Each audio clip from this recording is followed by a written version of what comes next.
Sasha Varel here with The Dark Room, Episode 3. Today we're going to be taking a look at DokuCraft, a highly popular pack which comes in multiple parts. It's really cool. Today we'll be looking at the DokuCraft High Pack, which is kinda elven. Now, I'm not really going to talk much about the pack because I think the pack can speak for itself. You've probably noticed I've done a little bit of work here since the last time we met. Part of that is because I just like playing too much. It happens. I'm not going to apologize for it. I'm not sorry. I had a chance to be on the Shaft recently on April 1st. That was really cool. We got to talk about April Fool's pranks, Minecraft, some of the upcoming updates, all kinds of cool stuff. If you haven't had a chance to check out Brent and Eric's show, definitely take a look. And Wes, of course, assuming he hasn't quit. Haha. I will provide links to all things I mentioned below. First two links so far, of course, are DokuCraft itself, which, by the way, is currently maintained by artist Hickory Dickory, originally created by Doku. Links are included below. Links to the Shaft are also included below. Definitely check them out. Really cool. I had a chance also to get a Creeper vinyl from Jinx recently. That's really cool. About half a foot tall. It sits next to Mini Satch right now. He's very happy. He protects my desk from all invaders. It is my hope to eventually create Minecraft Desktop Edition. For the win. Speaking of that, one thing that will help me achieve my goal of Minecraft Desktop Edition is a program I recently came across called Figureprints. It is very much like Mindways or Shapeways in that you can print out 3D models of Minecraft stuff. The main difference is that it comes with a program of its own, which only allows you to select valid regions for printing. It will never let you make it too big, although the region it allows you is very large. It will never let you make it too small, although I'm not sure that's possible. And it will not let you accidentally create what I would call floaters, blocks just hanging in the air that couldn't possibly be printed or simulated in a printed way. Really cool program, though. It also gives you a real-time estimate of what the program would cost as you do it, which is awesome. And then from within the program, all you have to do is click the Place My Order button, which is in there. It takes you to the site. Goes down all the details, make sure that you're okay with the price, make sure you're okay with the model that you selected, and if you're good with it, you fill it all out, and you will have a model in the future of your own creation. Figureprints is currently owned and operated by Ep3. I'm not sure how many of you are familiar with the name, but Ep3 was a former vice president of game publishing at Microsoft during the first Xbox era. Definitely involved in things like Halo, among others. Really nice guy. Had a chance to talk with him a little bit. Good stuff. I am trying to make a town here. In addition to my crummy little home, which will eventually expand and look nicer over time, I am building a shop. The idea of the shop is simple. I will create a place to hold my stuff. And I'll make it look like a shop, so it looks like I'm coming in to buy stuff. Even though I'm totally not. Looks like I'm gonna have a multicolored floor. And I don't care. Awesome. Okay. Well, it's dark. I don't see any critters yet, but there's no point in risking it. Go to bed. Alright. Fareda has also come out with a new video recently, continuing his Stronghold series. Fareda, if you don't know him, is responsible for a lot of cool Minecraft videos. A number of them have ended up on Mojang's front page at Minecraft.net. Really good stuff. The Stronghold series is, in a way, kind of like a Let's Play or a single-player game, but it includes narration very much in the style of the game Bastion, if you've ever played it. The guy will essentially, what I'd say, state the obvious, as the Bastion narrator is prone to do. But he does it in a very entertaining way. It's a lot of fun. I like it. Okay.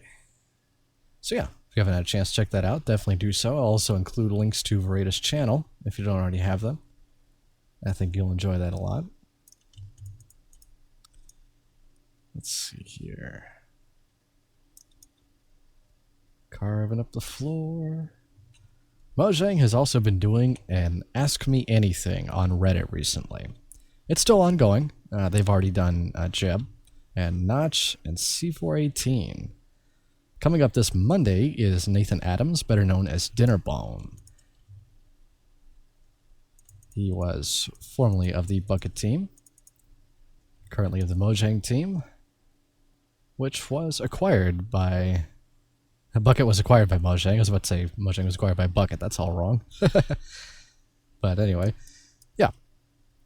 And they are working on multiplayer stuff and the highly anticipated mod API, which is coming. I wish I could tell you more about that. I don't think I'm supposed to yet.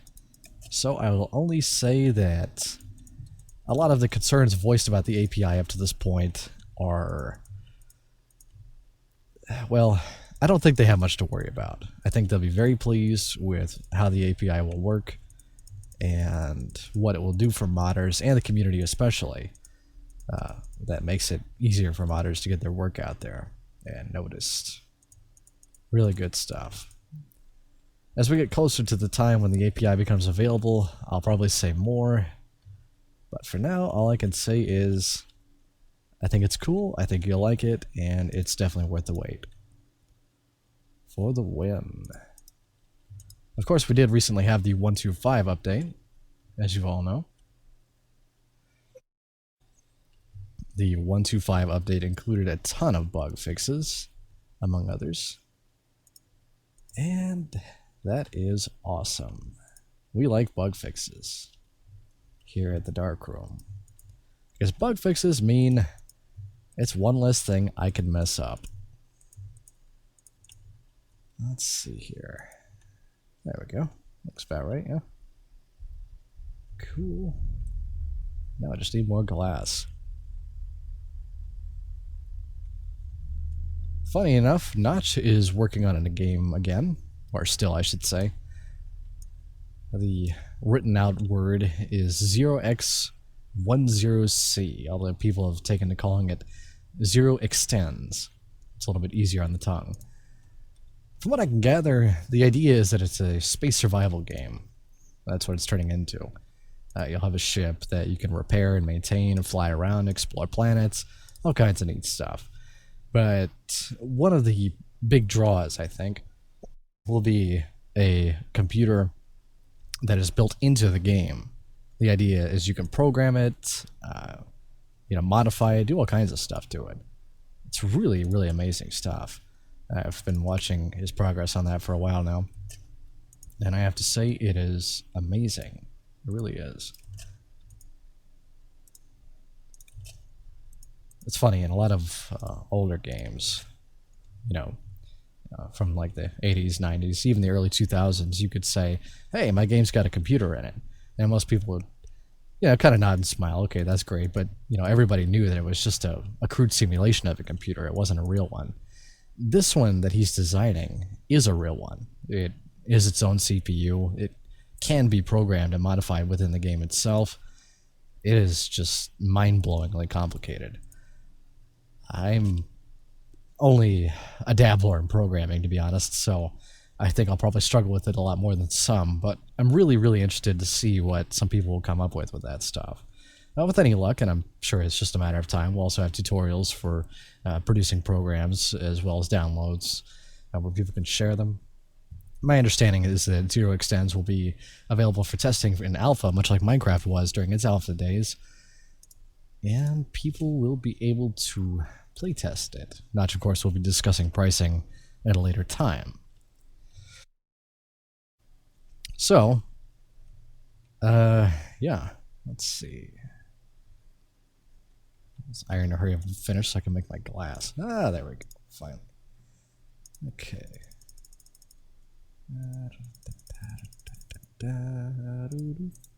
Oops. There we go. Ah.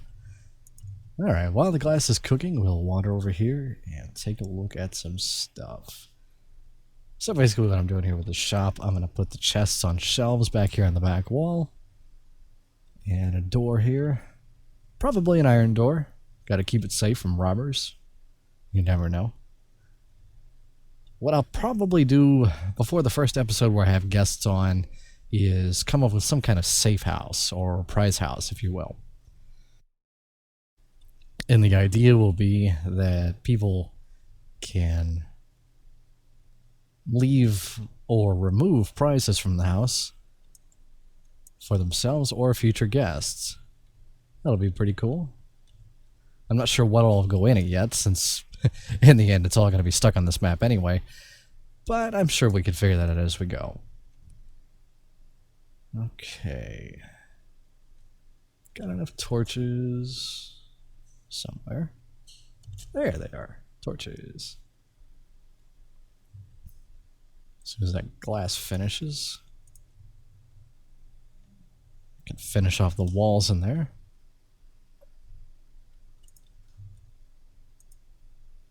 Of course, so far you get the idea. This is the DokuCraft pack, I'm sorry. And you can get a very definitive 16-bit era RPG feel off of it. It's almost like if they'd taken those old top-down RPG games and made them 3D where you could actually walk around inside them a little bit. I like it personally. It's one of those packs that I keep coming back to when the RPG mood strikes me, so it's definitely got a soft spot for me. I definitely return to it a lot. Alright, that said, I've probably rambled on long enough, so we will wrap up episode 3. Remember to check out DokuCraft's thread, of course, as well as the Shafts channel. Check out Jinx's Creeper Vinyls if you want to get one for yourself. Fingerprints, the 3D modeling printing service, really awesome. Definitely take a look at that. Verita's video channel, of course. Mojang's Ask Me Anything on Reddit is going on. It'll be linking that below, as well as on the Minecraft forum, so keep an eye out for that. And keep an eye out on Notch's new game, Zero Extends. Cool stuff. Alright, we'll see you next week, and thank you for joining the Dark Room.